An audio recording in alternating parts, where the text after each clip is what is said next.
Hi friends, Jeffrey എസ്റ്റീനെ പലതവണ കണ്ടിട്ടുണ്ട് എന്നും മെയിലുകൾ അയച്ചിട്ടുണ്ട് എന്നുമുള്ള കേന്ദ്രമന്ത്രി ഹർദീപ് സിംഗ് പുരിയുടെ പ്രസ്താവനയെ അത്ര നിസ്സാരമായി തള്ളിക്കളയാവുന്ന ഒന്നല്ല.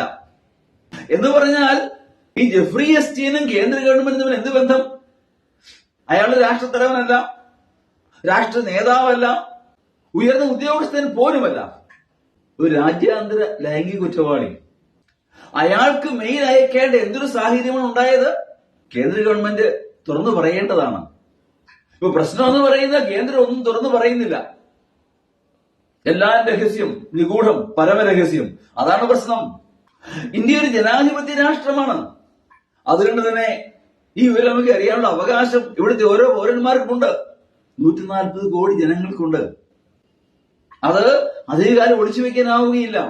അതിലെല്ലാം ഉപരി ഈ ജെഫ്രി എസ്റ്റീനും പ്രധാനമന്ത്രിയും തമ്മിൽ എന്താണ് ബന്ധം? എസ്റ്റീൻ ഫയലില് പ്രധാനമന്ത്രിയുടെ പേരും പരാമർശിക്കുന്നുണ്ട്. അതും കേന്ദ്ര ഗവൺമെന്റ് തുറന്നു പറയേണ്ടതാണ്. ഞാൻ വീണ്ടും ആവർത്തിക്കുന്നു, അറിയാനുള്ള അവകാശം ഇന്ത്യയിലെ ഓരോ പൗരന്മാർക്കുമുണ്ട്. ഇക്കാര്യം തുറന്നു പറഞ്ഞുകൊണ്ട് പ്രതിപക്ഷ നേതാവ് ശ്രീമാൻ രാഹുൽ ഗാന്ധി പാർലമെന്റിൽ വിമർശനം ഉന്നയിച്ചപ്പോ ശ്രീമാൻ പുരി പറഞ്ഞത് തെളിവില്ലാത്ത കാര്യമൊന്നും പറയാൻ പാടില്ല, അത് നിയമവിരുദ്ധമാണ്, വളരെ രൂക്ഷമായി വിമർശിക്കുകയുണ്ടായി. തെളിവുകളുമായി ചെല്ലേണ്ടത് കോടതിയിലേക്കാണ്. ഒരു പാർലമെന്റേറിയന് തന്റെ അഭിപ്രായം തുറന്നു പറയാൻ പ്രത്യേക അനുവാദമൊന്നും ആവശ്യമില്ല. ഫ്രീഡം ഓഫ് സ്പീച്ച് 100% ഉള്ളത് പാർലമെന്റിലോ നിയമസഭാ മന്ദിരങ്ങളിലോ ഒക്കെ മാത്രമാണ്. നിയമസഭയിലോ പാർലമെന്റിലോ പറഞ്ഞ ഒരു കാര്യത്തിനെതിരെ ഒരു കോടതിയും കേസെടുക്കാനാവുകയുമില്ല. ഫ്രീഡം ഓഫ് സ്പീച്ച് ഉണ്ട്. അയാൾ പറയട്ടെ, പറയുന്നത് തെറ്റാണെന്ന് ചൂണ്ടിക്കാണിക്കാൻ തെളിയിക്കാനുള്ള അവകാശം ഗവൺമെന്റിനുണ്ട്. അതാണ് പ്രതിപക്ഷം ഗവൺമെന്റ് തമ്മിലുള്ള വ്യത്യാസം എന്ന് പറയുന്നത്. പ്രതിപക്ഷത്തിന് ആരോപണം ഉന്നയിക്കാം, ഗവൺമെന്റ് തെളിയിക്കേണ്ടിയിരിക്കുന്നു തെറ്റാണ് എന്ന്. അതിനു പകരം പറയാൻ പാടില്ല, മിണ്ടാൻ പാടില്ല.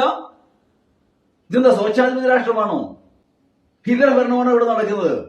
നമുക്കറിയാം, ബഡ്ജറ്റിന്റെ തലേദിവസം എക്കണോമിക് സർവേയില് നമ്മുടെ ധനകാര്യമന്ത്രി പറഞ്ഞു, റൈറ്റ് ടു ഇൻഫർമേഷൻ ആക്ട് പലപ്പോഴും വികസനത്തെ തടസ്സപ്പെടുത്തുന്നു, അതിൽ മാറ്റങ്ങൾ ആവശ്യമാണ് എന്ന് പറഞ്ഞാൽ പൗരന്റെ അവകാശങ്ങളിലേക്ക് കടന്നു കയറുന്നത് തന്നെയാണ്. ഇൻഫർമേഷൻ ആക്ട് എന്തെല്ലാം സത്യങ്ങളാണ് പുറത്തു കൊണ്ടുവന്നത്, എന്തെല്ലാം അഴിമതിയാണ് പുറത്തു കൊണ്ടുവരുന്നത്, അതിനെ നിയന്ത്രിക്കാൻ പോവുകയാണ്. എല്ലാ നിയന്ത്രണത്തിലാണ്, അവകാശങ്ങളെല്ലാം ധ്വംസിക്കപ്പെടുകയാണ്. ഈ പോക്ക് എങ്ങോട്ടാണെന്ന് ഞാൻ അത്ഭുതപ്പെടുന്നു. ആരോട് പറയാനാ ഇതൊക്കെ? കേളുക ഭാരതമേ.